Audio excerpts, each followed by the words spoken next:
বন্ধুরা আমার, আমরা যদি দেখে যে দীর্ঘ 17 বছরের স্বৈরাচারী খুনি হাসিনার অপশাসনে মুক্তিযুদ্ধ নিয়ে বাংলাদেশে কি হয়েছিল, মুক্তিযুদ্ধের চেতনা নিয়ে বাংলাদেশে ব্যবসা করা হয়েছিল। বন্ধুরা আমার, বাংলাদেশে মুক্তিযুদ্ধের চেতনার কথা বলে বাঙালি এবং মুসলমানকে বিভক্ত করে ফেলা হয়েছিল। বন্ধুরা আমার, বাংলাদেশে মুক্তিযুদ্ধের কথা বলে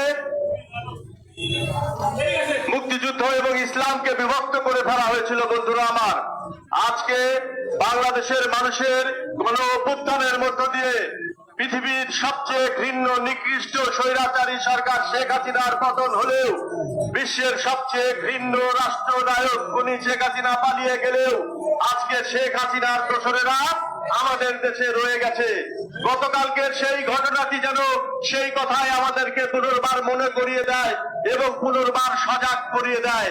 আমরা এখন সজাগ হয়ে গিয়েছি। বন্ধুরা আমার, আজকে পাবনা জেলা প্রশাসক মহোদয়কে বলতে চাই, আজকে পাবনা জেলা পুলিশ সুপার মহোদয়কে বলতে চাই, আপনাদের উপস্থিতিতে কি করে খুনি শেখ হাসিনার দোসর যারা স্বৈরাচারী হাসিনার শাসনকে সহযোগিতা করেছিল, ছাত্র জনতাকে হত্যা গুমের কাজে সহযোগিতা করেছিল, জেলা আওয়ামী লীগের সিনিয়র পদে থাকা মুক্তিযুদ্ধ নাম ধরে আজকে নতুন স্বাধীন বাংলাদেশে তারা শহীদ রাষ্ট্রপতি জিয়াউর রহমানের স্বাধীনতা